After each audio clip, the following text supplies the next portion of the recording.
Hazmat Man. I was doing a delivery for work about an hour ago from typing this. The delivery was in Grove City, Pennsylvania, and the unloading area was right off of the one road in this particular part of town. As the guy started unloading my truck with his forklift, a couple other guys came out just to chat. The guy on the forklift points to the road and asks if he sees what he's seeing. After I told him no and looked at the road, I saw it. There was a tall, broad man wearing a fluorescent yellow jumpsuit that resembled a hazmat suit. It was the same shade of yellow as the stereotypical selection of rain jackets or rain boots. Keep in mind that it's hot and sunny outside today. He was wearing black boots, bulky black gloves that looked like ones you'd wear in snowy weather, and one of those N95 type face masks. All of his skin was covered except for his eyes. This alone was strange, but his behavior was also very off. He was walking in a very exaggerated manner. It almost looked like he was dance walking. He stopped when a kid about 10 years old happened to ride by on his bike. He stopped the kid and started talking to him. One of the guys helping unload my truck loudly told us to check if he knows that kid. After that, the man and the boy go in opposite directions. The man then stops, looks at me, and waves. It was hard to tell, but it looked like his eyes were squinted as if he was smiling a really big smile under his mask. I didn't wave back and just kept watching him.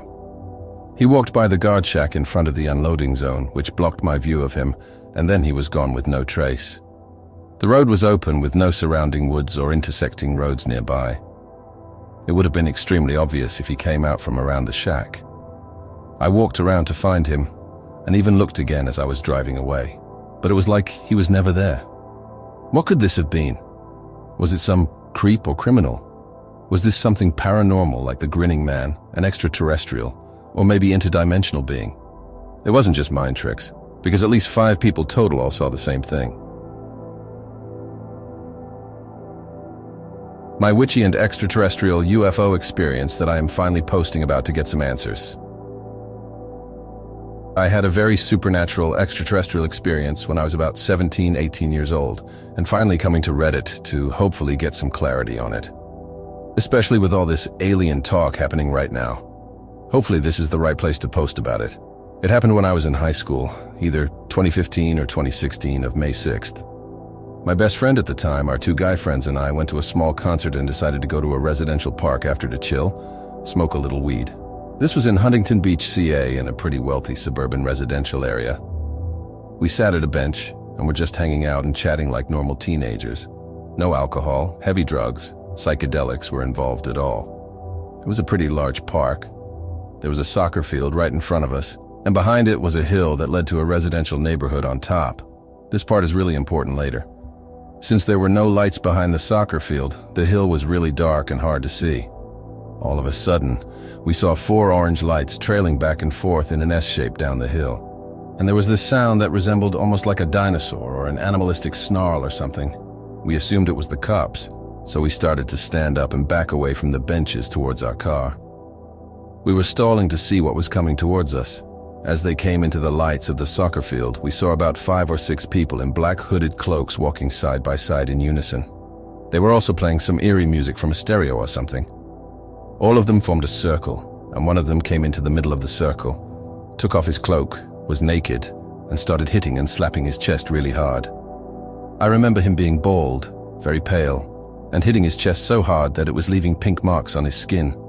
Then he blew a horn of some sort, which made that sound that resembled an animal's snarl. Then all of them turned around looking at us in unison and started sprinting towards us. I started to run, but for some reason my friends weren't really running at all. Then they started getting really close, and then we all panicked and ran into our cars. Once we were in our cars, they all had lined up on the sidewalk looking towards our cars, then turned around in unison and walked away down into the park. My friends and I parked our cars facing each other and called each other on the phone to talk about what happened. We assumed it was some kids from HB High School, which they nicknamed Heroin High, because there are very interesting characters that attend that high school. We ended up just staying in the car for a couple hours talking and trying to process that whole situation. 2 hours passed and it may have been 1 or 2 a.m. Out of nowhere, some sort of giant aircraft came out of nowhere and it was flying above the neighborhood over the top of the hill. It looked like what a UFO would look like. I had never seen anything like it before. All of us were in shock. I looked over to our friends in the other car, and all our jaws were dropped, and we did not say a word to each other. It wasn't one of those moments where someone sees a UFO hundreds of miles away in the sky for a couple seconds, then it just disappears. This UFO was just hovering above this neighborhood for at least a minute or two. Long enough and close enough for me to roll down my window and stick my head out to study it.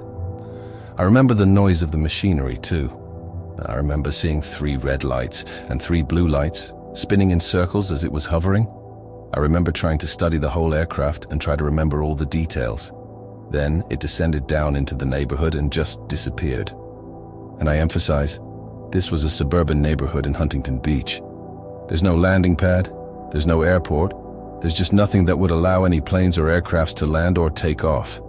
It just descended and disappeared. And we waited until 4 a.m. to see if anything would happen after, but nothing did. We just went home after and went to sleep. The next day I did some research, and from what I can remember, May 6th was Walpurgis Day. I tried to see if there were UFO sightings, and I remember seeing an article of someone reporting a UFO in Singapore or somewhere in Asia with similar red and blue lights. Could these two things somehow be correlated? I recently reconnected with my friend, and we got to chat about it years after it happened, and our stories are still the same. I ran into one of the guys a few years ago at In-N-Out Burgers. I literally just called his name. We made eye contact and I said, "Do you remember me?" He said yes, then said my name. And all I said to him afterwards was, "That day, that was real, right? I'm not crazy?" That shit was real. We exchanged smiles, he grabbed his food and left. Hooded Monk, Humanoid, Sydney. So, this happened to me in 1978, or 1979, I was kindergarten or first grade at the time, in Centennial Park in Sydney. I was at a 5th birthday party coming back from the cinema, the theatrical cut of the Spider-Man TV series at Bondi Junction Plaza, and in the back of a station wagon with another friend, whilst the other kids were in the back seat and we were all being driven to the bicycle course. As we rounded a clearing that was obscured by trees, I've included the 2 locations where I think this was. I was too young at the time to know exactly which part of the park I was in. I saw something that was just plain odd. What I saw initially was a very cartoonish-looking wooden hut, very cubical, probably about 2.5 meters times 2.5 meters, with a triangular roof and a large window on the side. On the inside of the window, it looked like it was on fire. It just seemed almost cartoonish, childish in design. As we continued down the road, I could then see the back of a hooded, Franciscan monk-like figure walking out of this hut, carrying a triangular formation of stacked logs in his arms, to another pile of logs also stacked in a triangular arrangement.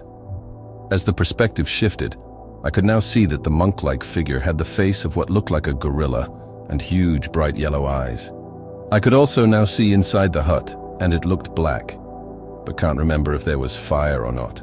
But I did think at the time it seems a rather small house to live in. This hut struck me as odd because Centennial Park is not a forest. It's in the heart of the city.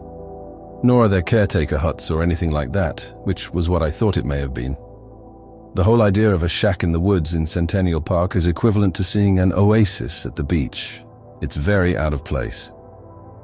I motioned to my friend next to me. "Hey, what's that?" And he didn't understand what I was gesturing at. He didn't or couldn't see anything I was talking about. Also, even if it was a caretaker hut, I doubt caretakers look like hooded gorillas.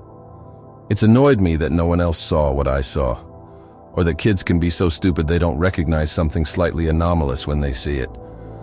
But the whole thing was real to me, and I could see it from different angles as we traveled past it, which took about 10 seconds. No one else in the car noticed it either. I don't remember getting overly alarmed or excited, nor do I remember asking the other friends if they saw it after my friend denied seeing it. This incident has been etched into my brain for over 45 years, and I've mentioned this story in 2 places on the internet over the last 20 years, but never got any response. In particular, I found a post discussing the hooded beings and something with a triangular motif, 14 times or Mysterious Universe forums, and so I think that there may be some connection to it. The 2 areas in the park I think it were are below. The first one is more isolated, but the second one has a larger clearing. You drive one way in a clockwise direction from the main entry gate at the top. I've been back over the years, but it's just grass. I don't know if there was an actual hut, shack, located there in the 1970s, because I never saw it again. Disappearing little girl. This happened when I, 23F, was 13. It was 2013-14 at the time. I was attending a middle school in my hometown in Utah and had worked after school in something they called the Peer Leadership Program. We were working on an anti-bullying campaign for the school's Spirit Week, and I was charged with making the banner. At the time, I had set up in the hallway.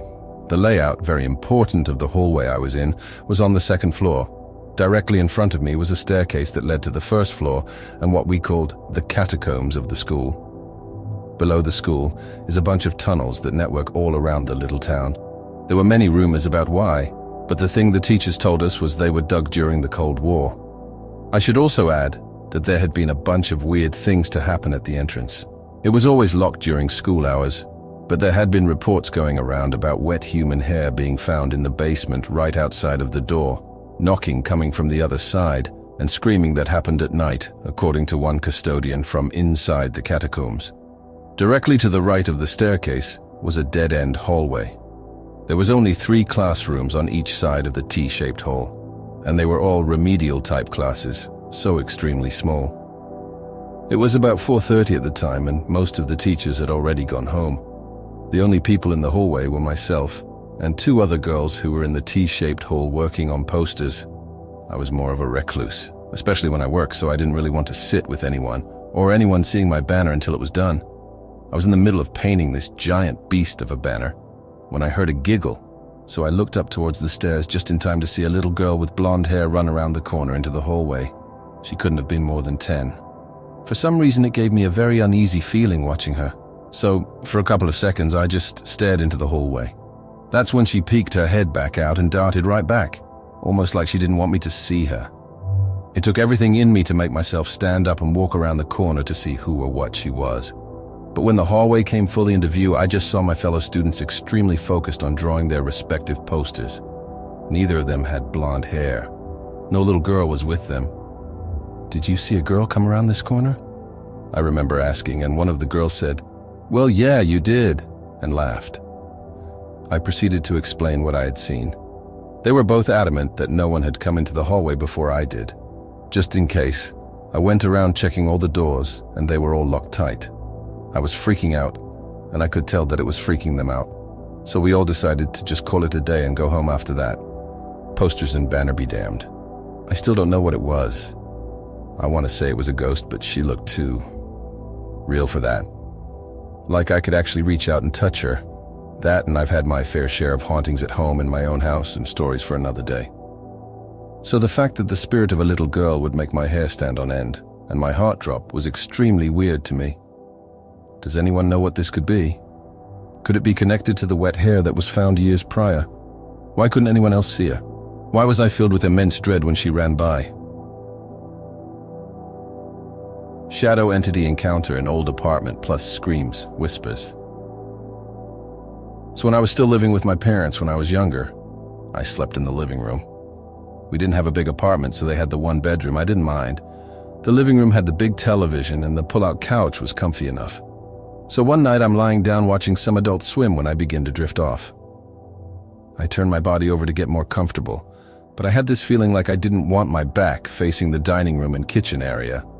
At this point, the TV is providing the only light in the apartment, and it was big enough that it provided some light into the kitchen and dining area. Well, when I turned to face the dining area at this point, after that uncomfortable feeling, I saw something that made my heart drop. I saw what appeared to be a figure standing just outside the entrance to the kitchen, next to the dining room table.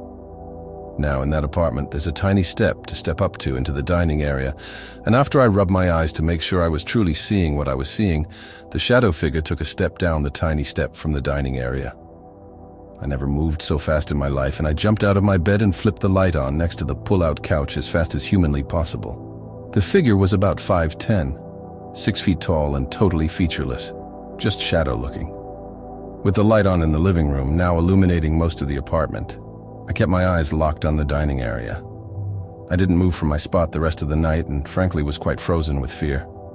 My mom eventually woke up in the middle of the night to use the bathroom and asked me what was wrong and what happened. She chalked it up to the really bad nightmare, but I knew what I saw. I've only had one other confirmed encounter with this being, and two. I'm not 100% sure, but I think it is the same creature. The other confirmed sighting happened about 3 or 4 years after, when I was back visiting from college. I was playing video games late, when something told me to look behind me. It just felt like there were eyes on me. Well, I turn around and there it is. I yelled and flipped on the light again as fast as I could, and again it disappears. The morning after this happened, I sat my parents down and we spoke about it. They claim to have never seen this being, and they don't feel any oppressive force in the apartment, but they assured me they believe me, and they wanted me to feel safe there. These two encounters are not confirmed as the being, but I think relate to it. I had an ex-girlfriend sleeping over and I was watching TV while she played her Nintendo Switch. She claimed to me something that sounded like a yell came from the kitchen area, and she was really freaked out. Mind you, I didn't hear this one because I had my video game headset on, but she was so freaked out it didn't seem like she was lying. Finally, I was on the phone late one night with a friend from Atlanta, and we were just talking and catching up. I had fallen asleep on the phone at one point, and I woke up with my phone almost dead and a voicemail from my friend. She claimed that after I fell asleep, she heard a violent scream on the other end of the line and thought something bad had happened to me. I called her back, and thankfully she was still awake, and she told me something screamed that sounded terrifying, and it didn't sound anything like me. Mind you, this scream never woke me up and the TV was not on.